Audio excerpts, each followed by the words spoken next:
Yes, sir. Y'all know what it is, man. Mr. Old Boy himself, man, back with another video. So today, I am actually underneath the trailer, and if y'all could tell, you know what I'm saying, let me know if you see something missing. Something is missing off the trailer. I'm gonna let y'all see it, man. Let y'all check it out, man. We finna do something real custom. I've been doing a lot of these lately, and we're gonna walk y'all through the process, man. Make sure y'all stay tuned, like, share, subscribe. Let's get it. I put that on everything. I do what I want, say what I feel, they think it's a problem. I put that on everything.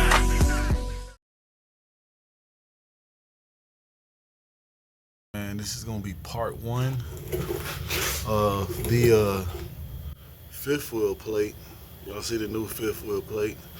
They always happen. The bottom of them get rusted out. They get loose. You see that circle in the middle? That's where the fifth wheel is. The attachment piece, and they get loose. They break. But before I get started on putting it up, there's a couple wiring in the 7-way that I had to fix that was under corrosion.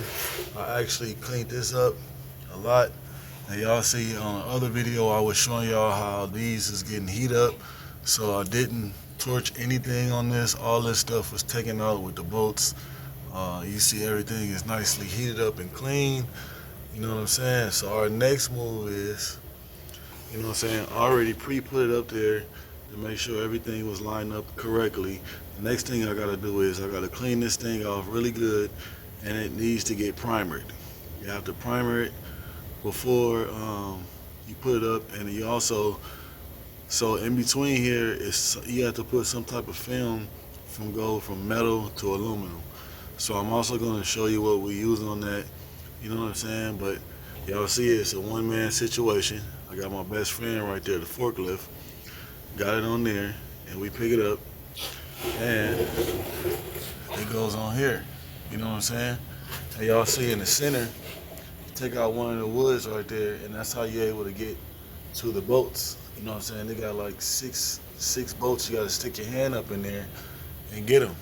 You know what I'm saying? Of course, you got some on the outside here. You see it? See 1, 2, 3, 4, 5, 6, and you got 3, 6, 9 in the center, and then you got the same 6 over there along the side. But y'all see what time it is. You know what I'm saying? So make sure y'all stay tuned, man. I'm gonna show y'all what type of glue we put on there. You know what I'm saying? In the process of doing it, this is gonna be a part 1, part 2 episode. You know what I'm saying? And maybe a part 3 where you can see it actually hooked on to the trailer, and also me using it, you know what I'm saying, with a truck hooked up to it. So y'all see, let me get back to my grinding. You know what I'm saying? I did not have my tripod so y'all can see what I got going on. But make sure y'all stay tuned, like, share, subscribe, drop something in the comments. Let's get it. A few moments later. All right, y'all see it. So you gotta put this, you have to put this inside of, actually I think, yeah, that's what we do. We don't use a machine to take this off because it doesn't spread like it's supposed to. So what we do is we open it up and we get something to spread it on the fifth wheel. You know what I'm saying? If you guys ever pay attention to a trailer or the rear end of a trailer, which I'm gonna show you in the back, a lot of times they put like some, it's like some double-sided film, kind of like, forgot what it's called, like adhesive type stuff.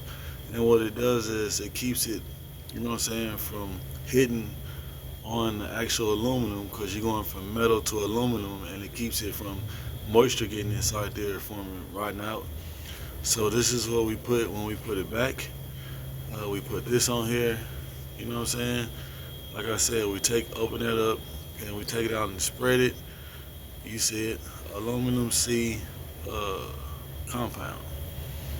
Y'all see what it say, man? Excellent in sealing joints. You see it, watertight, waterproof.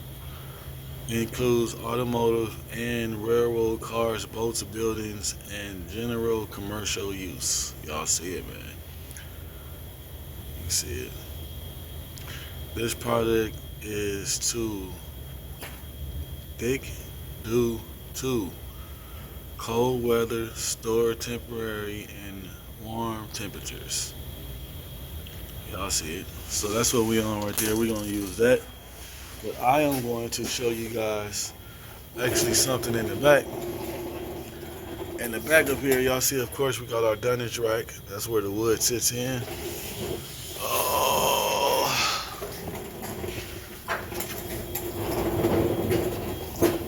Oh.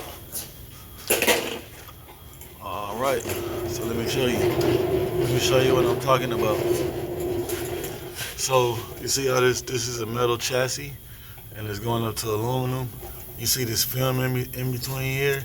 So sometimes we also even got to drop the rear end to put new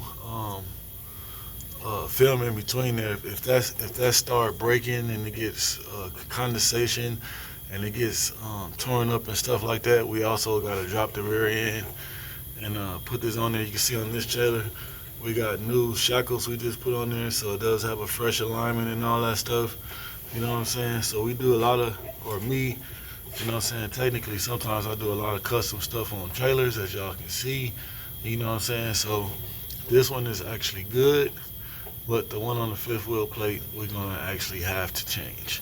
So on this one, I did put I put new shocks all the way around on the trailer. I also put, like I said, the shackles for the alignment. Those also get loose and they cause problems, which cause the trailer to drive to an angle when you're pulling it. And I also put 2 new rear shocks in the back. And that's about it, guys. We're gonna put the new 5th wheel plate up. Like I said, this is probably gonna be the ending of this part 1. I showed y'all, oh, hold on one second. I showed you guys the 5th wheel plate. I showed you part of the procedure to get it down and to clean it. And another thing, guys, if you gotta remove one and take it down, get you a torch, heat up the bolts, get them real hot and remove them. Try not to cut them because it causes a lot of issues later when you putting the new 5th wheel plate up. You're gonna have to knock the old screws out, and you're also gonna have to clean it up real good. And it's kind of like, you know what I'm saying, it causes a lot of problems and it takes a lot more time. This is kind of like a day job. You know what I'm saying? Sometimes it go 2-3 days depending on how you took the 5th wheel plate down. But like I said, it's gonna be a part 2 of this. I already showed you guys the 5th wheel plate down. I showed you what type of chemical we're gonna put on it. I also showed you the cleaning procedure. And then next, on part 2, you're gonna see me installing it. And then part 3, you will see me probably hook it to a trailer and let you guys check it out. But make sure y'all stay tuned for the rest of the videos for part 2. Make sure y'all subscribe to Flyroy the Trendsetter, man. We also got all type of content coming, man. So make sure y'all stay tuned. Let's get it. We want to get that boat. You get that boat real hot. And watch what happens.